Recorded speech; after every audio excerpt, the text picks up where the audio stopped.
중진국의 함정을 벗어나기 위한 한국의 성공을 본받아야 한다. 한국이 이런 발전을 이뤘던 것은 인적 자원과 기술을 갖췄기. 아세안에서 우리의 위상은 여러분 대단합니다. 희망이 때문이라고 저는 개인적으로 생각합니다. 한국의 모습을 본받아야 한다고 강조했습니다. 자국의 인구도 많겠다. 자원도 많겠다. 선진국으로 도약하지 못할 이유가 없다고 보고 있거든요. 메가와띠의 북한 칭송은 이번이 처음이 아닙니다. 과거 이제 수카르노가 김일성과 친분이 두터웠습니다. 이제 메가와띠는 김일성의 아들인 김정일과 친분이 두터웠습니다. 북한 같은 나라가 어떻게 핵무기를 개발했겠느냐? 그것은 핵 개발에 있어 예산보다 인적 자원이 더 중요하다는 반증이다 라면서 남한이나 북한이나 자원 없고 가진 것은 없지만 그리고 인적 자원 가지고 각자 영역에서 열심히 다른 나라들에게 본이 되고 있다는 것. 안녕하세요. 아싸아싸한의 송창섭입니다. 제가 원래 국뽕 우리나라를 지극히 우리나라를 띄우는 이런 국뽕 내용은 아싸아싸에서 별로 다루지 않습니다.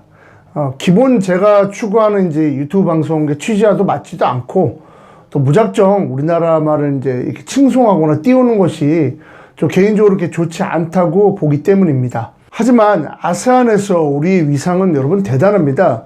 그건 부정할 수 없는 사실이고요. 왜 그럴 거라고 보십니까? 희망이 때문이라고 저는 개인적으로 생각합니다. 별다른 우리나라 보십시오. 우리나라 별다른 지하 보존 자원도 없이도 공업화와 선진화를 이뤄낼 수 있었다는 게 아마 이제 많은 아세안 국가들에게 희망이 될 거라고 보여지고 있습니다. 최근 조코 위도도 대통령, 흔히 말하는 조코이라고 합니다. 조코 위도도 인도네시아 대통령이 국가 장기 목표를 발표하면서 중진국의 함정을 벗어나기 위한 한국의 성공을 본받아야 한다. 그래서 우리가 경제 선진국이 돼야 된다라고 말을 해 화제가 되고 있습니다.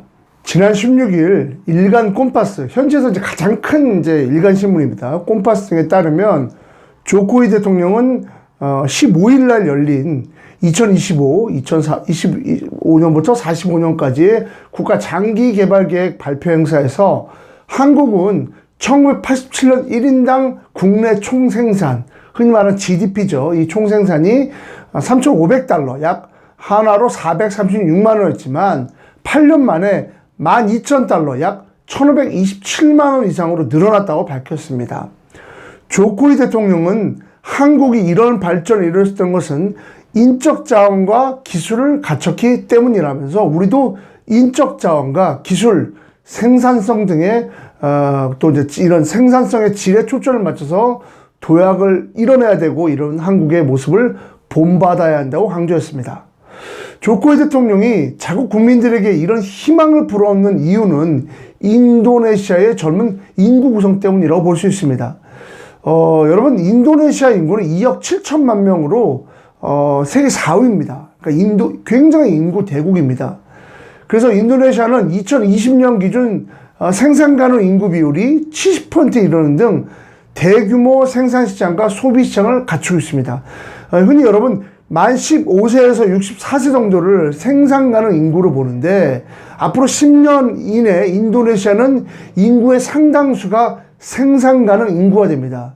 이를 가리켜 흔히 경제학에서 인구 보너스라고 하는데요. 이때 우리나라가 그랬듯이 인도네시아도 선진국으로 도약할 계기를 만들어야 한다. 다시 말해서 인구가 굉장히 젊고 대부분의 인구가 생산 가능에 들어가니까 이때 뭔가를 바꿀 수 있는 이런 계기가 돼야 된다는 것이 이제 조코이 대통령의 설명이었습니다.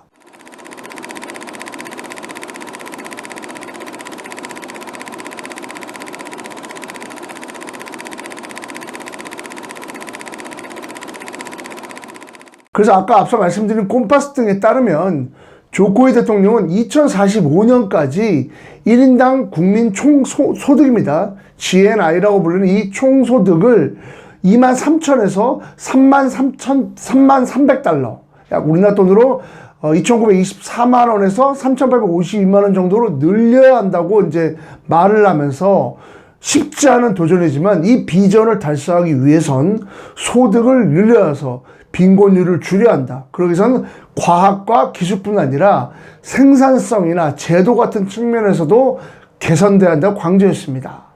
그러니까 조코 위도도 대통령 입장에선 자국의 인구도 많겠다, 자원도 많겠다, 선진국으로 도약하지 못할 이유가 없다고 보고 있거든요. 여러분, 여기서 굉장히 중요한 것은 조코 위도도가 가장 중요하게 본 것은 바로 인적 자원입니다. 문명률을 낮춰서 인적 자원의 질적 성장을 이뤄내야 한다는 것인데요.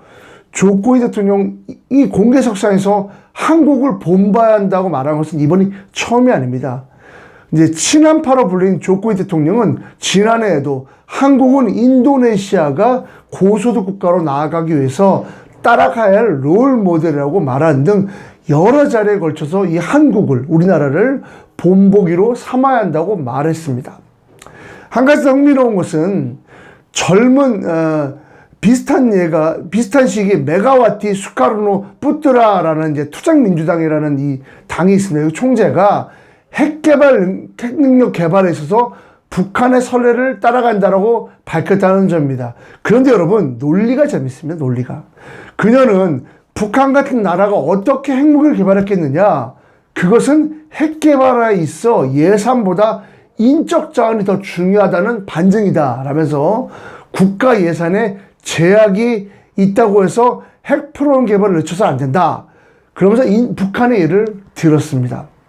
메가와티의 북한 칭송은 이번이 처음이 아닙니다. 메가와티는 과거 북한을 갔다가 한국으로, 우리나라로 내려올 정도로 남북한을 잘 갖다 다니는 이런 정치이다, 이럴 정도로 이제 북한과의 친분을 이제 과시했던 거고, 인도네시아 최초의 여자 대통령이 이 메가와티 수카르노 뿌뜨라라는 사람입니다. 말씀드린. 그녀는 인도네시아 국부, 그러니까 초대 대통령인 수카르노 대통령의 딸인데요. 과거 이제 수카르노가 김일성과 친분이 두터웠습니다. 이제 비동맹의 시절에 조원라이, 김일성, 이제 이런 이제 공산주의 국가, 사회주의 국가와 가까운데 북한을 되게 좋아했습니다. 자연스럽게 2세인 메가와티는 김일성의 아들인 김정일과 친분이 두터웠습니다. 그러니 자연스럽게 이제 북한의 핵 기술을 이제 부러워했겠지요. 하여간 두 정치 지도자가 남북한 모두를 칭찬하면서 예를 든 것은 바로 인적 자원이었습니다. 이 부분이 굉장히 중요합니다. 남한이나 북한이나 자원 없고 가진 것은 없지만, 그리고 인적 자원 가지고 각자의 영역에서 열심히 다른 나라들에게 본이 되고 있다는 것은 결과적으로 북한은 그게 핵 기술로 쓰여지는 거고, 우리는 이제 선진화로 이루어지고 있겠지만, 어쨌든 많은 이제 아세안 국가들에게 롤 모델이 되고 있다는 것에서 좀 흥미롭게 느껴졌습니다. 아싸아싸 오늘은 여기까지입니다. 시청해주셔서 감사드리고요. 이 컨텐츠 마음에 드시면 좋아요, 구독 부탁드리겠습니다. 감사합니다.